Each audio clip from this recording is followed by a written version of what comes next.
Hi everybody and welcome to today's live feed. Well, this is kind of a special live feed. I decided to do this live because, I don't know, in the spirit of Geraldo Rivera and opening Al Capone's safe and whatnot, I just figured it'd be more fun. And to join in on the fun, I've got my three helpers over here. So we've got Steven, Jason, and Abigail. I know my kids' names, but they are going to be the ones digging through and opening the trunk up today. I'll tell you the story about this. It's a steamer trunk, circa 1940s or 50s, somewhere in there. I went to an estate sale and it was part of shed contents. When I emptied out the stuff from the shed, and I did that on the last video, I left this one for last because the guy told me that his dad was in the, was a Mountie in the Royal Canadian Mounted Police from 1949 to 71. And this is where he said his dad kept some of his mementos. I don't know what's in it yet. We're going to go through that together and find out. I can tell you it's heavy, hey, Jason? Yes. Yeah, so Jason and Steven both helped me carry it in here. It weighs probably, I would say probably close to a couple hundred pounds. I would say probably 200 pounds for sure. We both lifted it. It's got, okay, let's set it down. It's got some serious weight. We're gonna flip the camera around. You won't see me, you'll hear me talking, but we're gonna do this. Here we go. Okay. One thing I want to point out is that the lock had to be broken off because there was no key. So we've got it prepped and ready. So Jason, do you want to come and do this side? Abigail, you want to come and see? Now, his dad was really into books, so it might be heavy because it was very full of books, but let's find out. But do a slow reveal. I want to see. Okay, it's bum, bum, bum, bum, bum, bum, bum. Okay. Oh, this is interesting. Well, is there something to rest the lid on? Ooh, no, it's gonna Is the lid too heavy for it? It might. Well, I'll be the designated lid. You're going to be the lid holder? Yeah. Okay. Steven's going to hold the lid. So we've got an RCMP officer's hat with his name dated 1966. 718. It's too big for me. It's probably the right size, or too small for me. Let's see. You want to see if it fits you? Hopefully I don't get any 1960s lice. Unlikely. A lot of Just be dust at that point. human beings were just smaller in the old days. Oh, look, the boots are in here. There's a pair of boots, at least one pair of boots in here. Okay, I'm not going to get too excited yet. Jason, would you mind grabbing the light from downstairs? Actually, maybe, do you want to grab the light, Steven? Yeah, Okay. It's in my domain. Okay, Abigail. Jason, you come hold the trunk or the trunk lid open. Steven's going to grab a light so we have a little bit more light going on in here. But we've got 1954, 1904 historical pin sets. He figures his dad closed this up sometime in the mid-80s and kind of never went back to it. That's a cap badge, Royal Canadian Mounted Police cap badge with the nice buffalo on there. Lots of other little pins and stuff. Okay. We'll set that aside, Abigail. I'm going to give that to you. Right here's good? Yeah, that's perfect.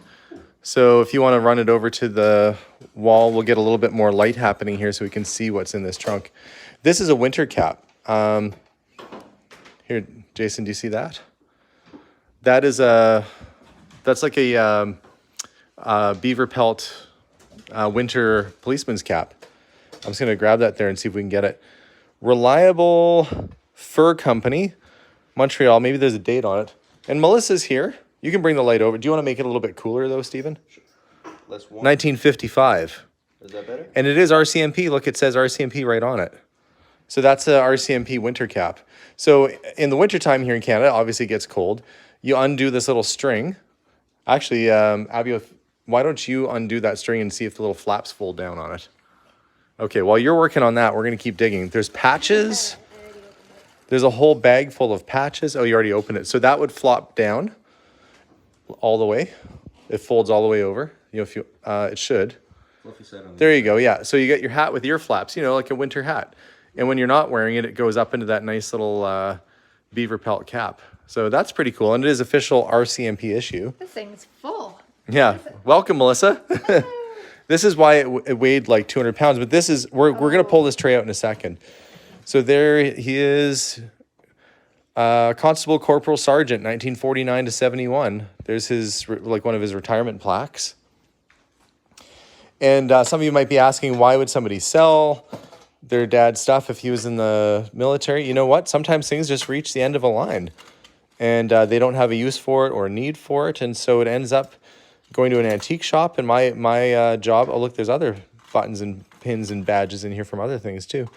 My job is to try and find the next best owner for these items and get them to the next best home. City of Edmonton Police Department. It looks like maybe he collected badges and caps from other departments too.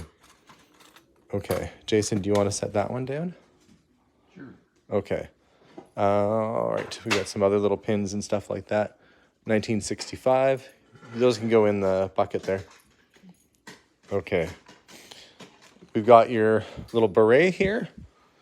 Veterans Association beret with this poppy on it. I wonder if he served in the military as well. Virgin wool. Oh, look at this. 1937 Coronation Souvenir Menu. So I wonder if he was invited or part of the Coronation. That's actually kind of a cool piece. Souvenir Menu. So I guess this is probably just like a sample of what the royals would have ate in their 37 Coronation. Let's see. What did King George have? He had fruit cocktail, celery and radishes, cream of peas with fresh asparagus. I'm not a fan. Do you guys like cream of peas? It's all right. Have you had cream of peas, Abigail? I've never had I'm not a big fan. What about you, Jason? Cream of peas? I don't think I had it. No, we've saved you the trouble of having it. Roast spring chicken, giblet gravy, cranberry sauce, mashed potatoes, carrots and peas in cream. That still doesn't sound that great. But fresh strawberry shortcake, crackers and cheese and coffee. So that's what the royals were eating that day. It's too bad the recipe wasn't on there too, but that's kind of a neat little thing. Living the Dream sent us a super chat. Thank you so much. Oh, look, there's more royal paraphernalia in here. Okay, so they were obviously kind of into the royals a bit. Yeah, going back to this. So far, the 70s is the newest stuff that I found in here. Oh, here we go. Official program from the visit of King George. What's interesting about this, do you know what's cool about the 1939 royal tour, Stephen? Do you guys remember anything that Dad had to do with? Oh, was it the car that you had? I didn't own the car. No, I mean, But Vern did. Remember Vern Vern and his wife came and said, we're painting at the table right now. We've got art stuff out. But Vern, the guy that owned the Royal Tour car, sat at that table playing stuff with my kids. Yeah. And he owned the car that was used in that Royal Tour. If you look back in my video archives, you can see where I got the Royal Tour car. It's from a couple years ago, so it kind of goes back a little ways. But there's all these really cool old magazines and stuff. Okay.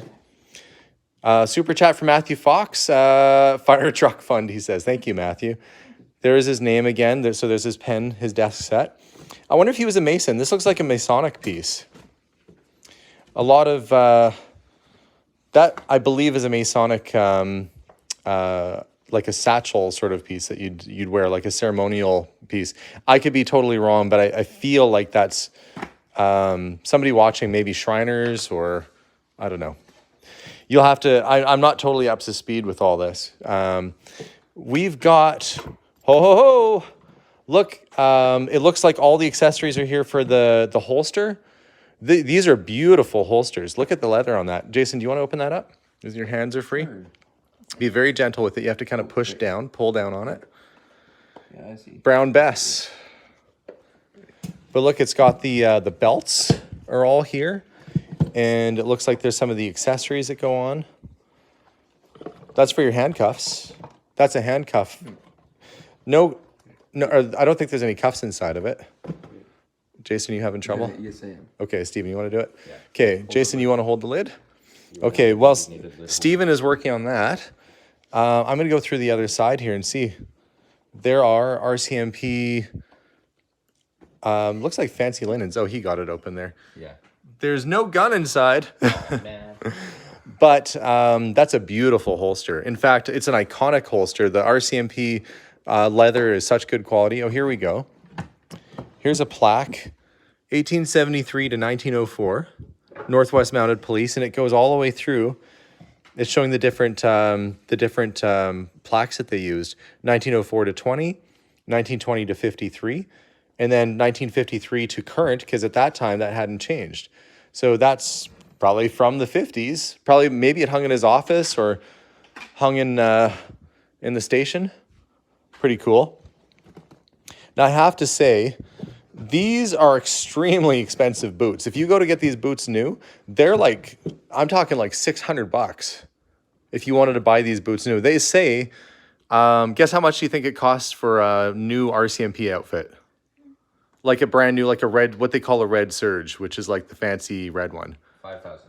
What do you think? I'd say 1,500. 1,500. What do you think, Melissa? Are you actually shoes asking? I'm actually asking you. What do you think an RCMP outfit costs So new? like their dress uniform? Yeah. Like the Yeah. hat, boots, everything? Everything. 13,000. No, it's like it's just under $4,000. Oh, Uh, like it was so much. but still, Close-ish, only off these by are, there's 1,000. something in the boot though. There's it a something foot? inside the boot. It better not be a Oh, there's more belts. No. He's kind of stuffed them with more belts and things. Oh, whoa! What? His spurs. That's not a belt. Those are the. Okay, that's one spur. I wonder if check the other boot and see if the other spur is in that one. And we've got a riding crop. Yep. Yeah, look. But wait, that one doesn't really match. So is there another? Hang on. I think that is probably his older set, which is more worn. And if we check this other boot, wait, look right there. There's two more spur sections. To feel inside this boot. You're brave, Abigail. Yeah, there's the other shiny one right there. The nickel on this one's in great shape. And does it have a brand name on it? These would be high end, I can tell you that much. They would have top quality stuff for your dress uniform, so that's not going to be a cheap set of spurs. And we've got probably two sets of them in there. Yeah. This is, do you know why this is in here? That's a horse brush. No, well, Well, no, wait, that's for shoes. I think this is a boot brush, actually. it was It does look like a horse brush, actually, though, doesn't it? Yeah. You know what? This might be a horse brush. Yeah, it's got like a hair on it. It's got some hair sticking out of it. Well, that might be, oh, maybe. Yeah, I think that is a horse. I was going to say, oh, that's too big to be a boot brush. Yeah, I think that's a horse brush. His hair. That doesn't look like horse hair. What size of boots? I don't think so. They are 8.5, 9.5, I think it says 8. 8.5 maybe. Not very big. He wasn't a super big guy. Okay. Abigail, do you want to hold the top and the boys can carry the top lid out and we'll see what's underneath. So far, some pretty cool stuff in here. Okay, I'm going to get out of the way. Here, let's put this. Oh, I see red. I'm seeing red. More boots. But that's not a red surge. That's a Veterans Association jacket. I can tell from the patch on it. There's more. These are like your daily wearing boots for your regular uniform. Okay. You got the lid again, Steven? Yes, I do. I think I know what this is. Why, it's a cardboard box? No, but what do you think would be in a cardboard box with a size on it? RCMP size 7. Yeah, this is going to be a Stetson, guaranteed. You want to open it up? It looks like it's brand new. Jason, you want to pull it out? Sure. Careful, careful. RCMP Stetson. That is like your actual proper Mountie cap right there. In fabulous shape. Marked RCMP Hey, let's put it back in the... right on the inside. Abigail, you're my test subject today. You've got the same size head as that guy. How tall are you going to get? It's actually kind of big on me. Maybe Is it a little bit big on you? Height as Abigail. Maybe. I don't think he was like a 5'2" Mountie. You never know. Take care of those boots for when you go to your land. So that is like a brand new Mountie Stetson, probably from the 50s or 60s. Okay, let's put it back in the box. Yep, just trying to fit it in. It's Okay, very we're gonna set this off to the side so we can continue on. Maybe we'll just set this off to the side for now. up there. Yeah, I had it all wrong. But there's the leather band. I think that's an extra one, or the band for the hat. There's already a band on the hat. Is there a band on it? So maybe that's a spare. That was- That's off his older hat. But I see uniforms. I do see uniforms. There's some baseball caps. Is there anything in these boots? Matthew Reach said, inside. Everything in that chest is mine. All mine. That's a nice looking pair of boots, I have to say. Rock and Roll Paul would probably wear those. Those are good, like, they're police boots, but they're nice. Even rock and roll kind of boots. That is a nice patch. Look at that. Look at the detail on that. That's actual metal on there, too. Royal Canadian Mounted Police, really nicely embroidered, or stitched, I should say. So that is a really cool looking patch on there. And he's got the service pins. Oh, look, sometimes you check the pockets and there's stuff from like the events. Look, is that an RCMP tie? Yes, it is. So he would have wore that tie with that jacket. to special events. I can just imagine the proud elderly gentleman, you know, who served all those years and then wore this to special events back in the 70s and 80s. A little Mountie bear. That's right. His hat's a little bit squished, but that's cute, isn't it? Okay. It's a bison on the patch, right? Yeah, it's a bison on the I want patch. to show it again. Somebody said I don't like the demonic face on the patch. That's not a demon, that's a bison. Buffalo, bison, you get the idea. Martha Thimp sent us $60, and she said it's $20 each for you guys. You guys just earned $20 each. Yeah, so I guess Dad will have to pay you some money. So thank you at home for sending my children a super chat. Now I owe them money. Okay, this is what's called the red surge. Okay, you want to hold that up, honey? Those are the pants. Yeah, your honey. Okay, just hold it by the shoulders and make it nice and flat so we can see what it looks like. Yeah, just like that. So There you go. he was a sergeant. He's got the 4 stars on the side, so he was a ranking officer. He's got beautiful shiny buttons. And somebody wrote me the other day, and there was this brass little plate with a thin slit. If you're watching right now, you know it was you. Mama Mary, thank you so much for the super chat. If you ever find a flat piece of brass with a slit in it, it actually is meant to go behind a button on a uniform and use it for when you're polishing so it doesn't get all over your jacket. There might actually be one in here. But that is your traditional red serge Mountie outfit. And here's the pants, the yellow and blue pants that match. So we've got one dress uniform. You guys think of Canada, you think of this uniform. You think of Mounties riding in on this. There's another one there. This might be a little bit older. I'll have to try and tell from the detail which is the older jacket. But let's see, he's got 3 stars here, and it looks like he's got 4 stars. He's been promoted. So this is his older one, and then he transferred over some of his bright work, I think, to the other jacket. And these would be your daily use outfits. They don't wear these uniforms anymore. This would be 1950s sort of era. And it's kind of like a gray color. In fact, I don't think I've really seen too many of these out in the wild. There we go. So this is his daily use. He's got the 4 stars on the sleeve there again.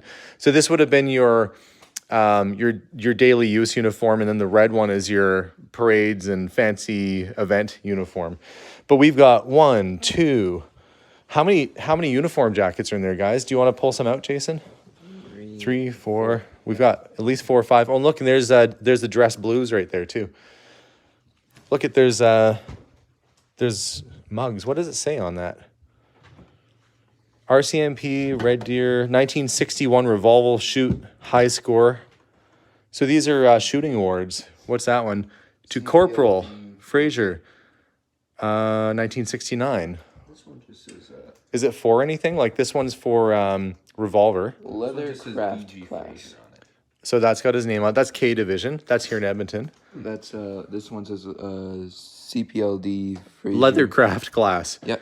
Well, hey, you know, they teach you how to fire a gun and they teach you how to do leather crafts. That's a good combination of skills. Next time I get pulled over by an RCMP officer, I'll say, "Are you here to test me on my leather craft skills?" Because I know you've probably had to pass the course. And I will get a ticket. Oh, this is a beautiful heavy jacket. This is a wool jacket, like a winter coat, but a very fancy. Actually, this is like Dad's jacket, isn't it? Yeah. I wear a jacket almost identical to this. I don't have the buttons on it, but what a great looking coat. And I don't know if you always wonder if something's left inside, but that is a beautiful sort of dress jacket right there. Double breasted, shiny buttons is all heck. And then here's the, your traditional, those are like your riding pants. These are actually like, when they say Royal Canadian Mounted Police, yeah, see, these are riding pants. See how they kind of balloon out on the side, guys? Yeah. That is for riding a horse. And so that's the mounted in RCMP, Royal Canadian Mounted, they're for horseback. That's why there's spurs with the uniform. So that would actually go with the red serge. So would this random piece of Lego. There's always a piece of Lego. You're going through all this historical police stuff and some random piece of Lego gets mixed in. So we've got probably about 6 complete uniforms. We've got belts. We've got trays. Is this like a portable toilet? Wouldn't that be gross? No. You don't think it's gonna be like one of those little things that you put on the? And we've got a porta-biffy. You know, when you're riding side saddle and you gotta drop one. Yeah, on the other side of the panel. it's That all poor stained. horse. No, I don't. I actually, don't know I'm not 100% sure what this is a mold for or what it does. Oh, you know what it is? It's for keeping your hat pressed. It's for the Stetson. Yes, I see that now. You mean it's not a portable wooden biffy that you strap on the side of your horse so you can use it while you're riding? Come on, can't you tell I'm not a cowboy? It's for keeping that nice Stetson that we found in the box perfectly flat and crisp. That's a nice thing to actually have. Okay. We figured it out. I'm reading the comments now. People are telling me the thing I just figured out. And then some hats and stuff. So, well, I would say this trunk wasn't a bust after all. There's a lot of stuff in here. And I think we have enough from the contents in this trunk to put together like a complete outfitted Mountie uniform with boots and with the spurs and the jacket and the hat. What do you think, guys? This is really cool. It is super cool. But when even look at the trunk itself, like when we look at the trunk, it's metal, right? But did you see the top of it? It's got his name right on it. So you can actually research people by their number and by their division and stuff and see where they served and what they did and what their history was. So, I mean, this is truly a pretty cool score. It's always nice to find something. There probably would have been a hinge on this that made, yeah, there was, it broke off, that went from there to there. Made it so it didn't flop back all the way, but that's missing right now. You're irreplaceable as a hinge, Abigail. But yeah, look at the condition. Like, considering the guy wore this stuff regularly, like this stuff is in phenomenal shape. No wonder he earned his cup in leather works. He knew how to take care of leather goods, that's for sure. You know, really, really neat piece. So I guess what we do now is we put the stuff back in the trunk and I take it to the shop. Hopefully we can find, I'm going to flip this around. I guess now after opening a trunk like this, it's been sealed away in somebody's shed for, 30, 40 years. Actually, the newest thing I found in there was 1973. So that's like closing on 50 years actually. So I have to change the title of the video to sealed in a trunk for 50 years. The guy didn't know. He figured it was at least 30 years. But that's some cool stuff. I'm glad it wasn't a whole bunch of paperwork like the last time. Remember we opened up that military trunk and it was all the guy's desk paperwork? Yeah. It was like sealed from World War II and there wasn't a there was some drawings and stuff that were cool in there, but this is at least a little bit more cool. So thank you guys for watching today's live feed. Lots of really neat stuff here today, and we'll do our best to try and find a good home, somebody who's going to take care of this and preserve its legacy for years to come. So thank you guys for watching. If you're in the services, thank you very much for your service. For us, we got some cleaning to do, right, guys? Yeah. Okay. All right. Have a good night, guys. We'll see y'all soon, and bye for now.